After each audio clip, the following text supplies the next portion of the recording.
Hi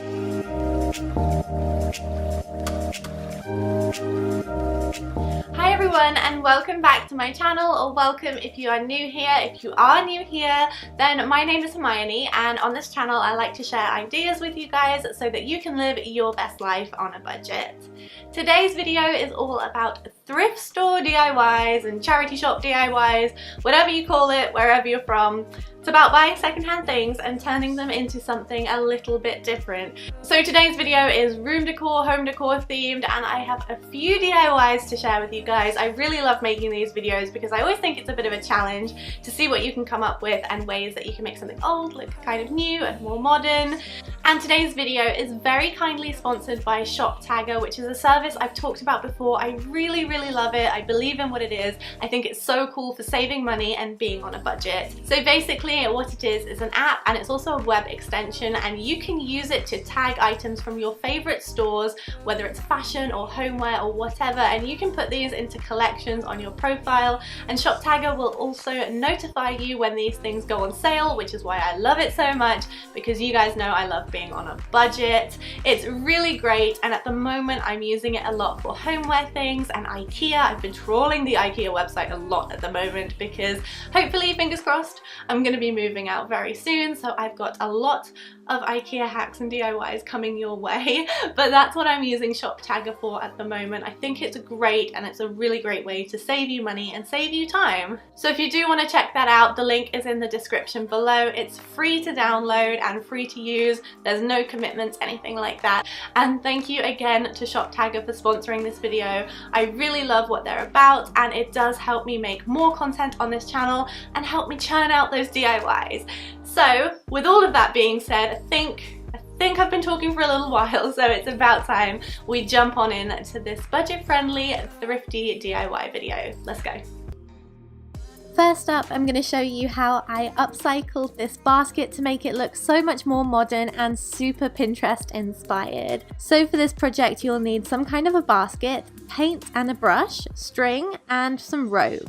So this is my basket. As you can see, it only cost me £1. So to do this project, you'll want to paint about half of the basket. I used the lines already on the basket, so I didn't mask this off, and I just used this light grey colour with a sponge brush. I then went in with an actual paintbrush to get into the cracks a little bit more. I also wanted to add some handles to the basket. These are so simple to make. To do this, you'll need to take 3 pieces of rope, tie them at the top with a thinner piece of string or wool. Make sure they're tied really tightly, and then just go ahead and plait them together. I'm sure you all know how to do a braid or a plait, but just to make things simple, I'm going to explain very quickly. All you do is take one side of the rope and pull it into the center, then take the other side and keep going until you have a length of rope that might be about, I don't know, 20 inches long, or however long you'd like to make it, depending on the size of your basket. Make 2 of these and then tie them off at the end with another piece of string, and then you can attach them to your basket like so. To make this very simple, I just used hot glue to attach the handles because it dries so quickly and it adhered them very well. So this is the finished result, and as you can see, I'm just using mine to store some scarves in for the winter. Next on the list to upcycle was this frame that I had lying around, and I decided to tile it, which is so much more simple than it sounds, trust me. So for this you will need a frame, some tiles, paint, scissors, and some strong glue. This is the frame I'm using. It cost me £2, and these are the tiles. I bought them in B&Q. They were £1 in the clearance.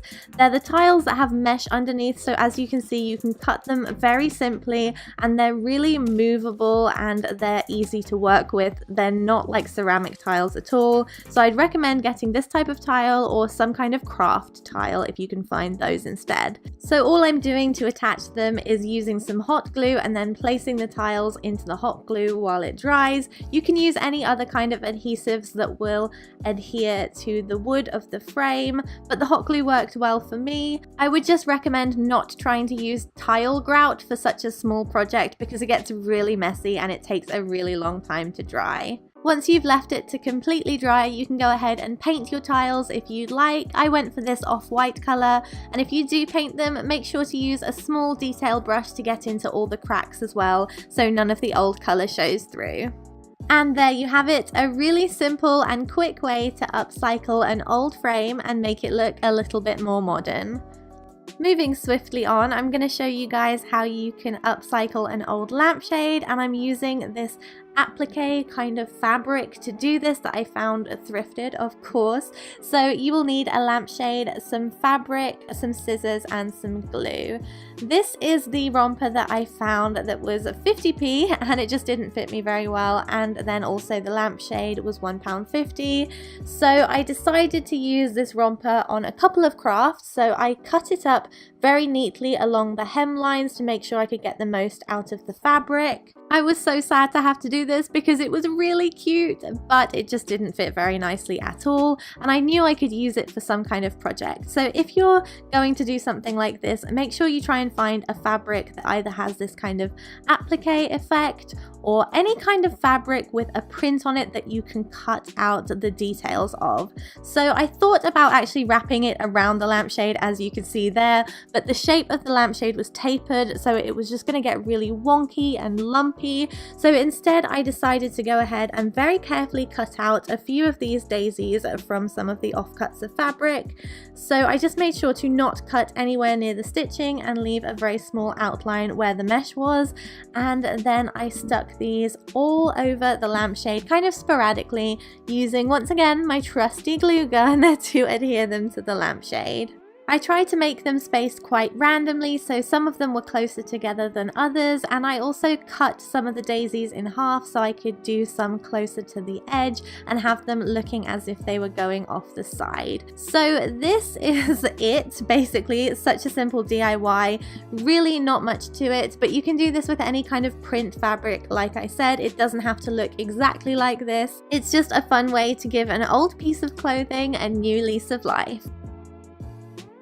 So next up, because I had a little bit of that fabric left over, I decided to create this mirror piece. So for this project, you will need a mirror, some fabric, mesh fabric, and some scissors. So this is the mirror I'm using. I gave this a quick coat of paint as well, and the great thing about this is that it was able to pop out of the back, kind of like a photo frame. You could totally do this with a photo frame too, and all I'm doing is using a scrap of that fabric and covering the mirror in it, folding it over and using my glue gun to secure the edges. The reason I wanted to make this piece is because I saw in an old magazine something that looked really similar. It was a mirror with some kind of wooden overlay on it, and it had this mesh in between it, and it looked almost just like this. It just wasn't daisy. So I was like, that's super simple. It looks like a really cool art piece, so I'm gonna try and make it with some of this leftover fabric. So once that was done, all of that being said, I just went ahead, popped it back into the frame,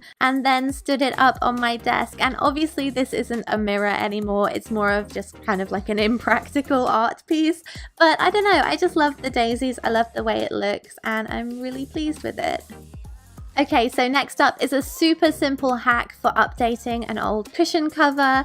It's so easy, I promise you guys. What you'll need for this is a cushion cover, some ribbon of your choice, scissors, and fabric glue.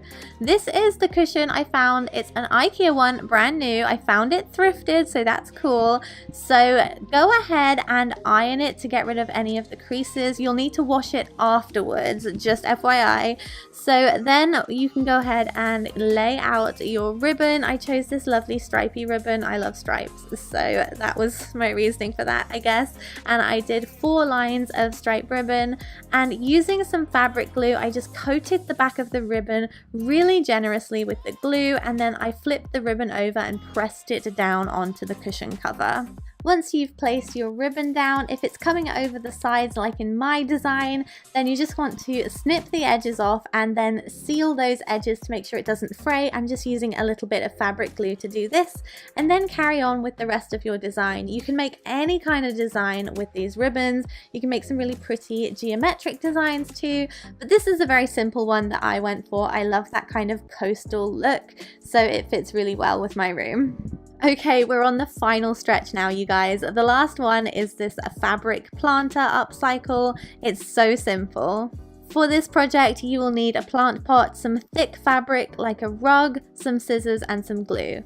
I'm using this offcut from a rug that I used in my last thrifting DIY video, and I'm also using this plant pot. So what you're going to need to do is cut it to size and leave about 1 inch to 2 inch, depending on how much excess you want to fold over the top. Then just go ahead and wrap it around your plant pot and glue it into place. I'm using hot glue because I find that it really adheres fabric well together and it's not going to come off. Once your glue has completely dried, you can go ahead and wrap that excess around the rim of the plant pot and cut any extra little bits off if you need to.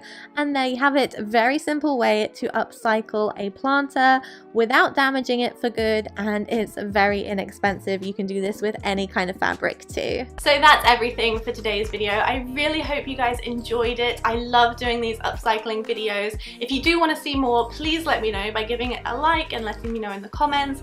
Also, let me know in the comments what you've picked up in a charity shop recently or what you've thrifted that you want to DIY. I'd love to know about that. Anyway, thank you guys so much for watching. I will see you next time. I hope you have a great week and goodbye.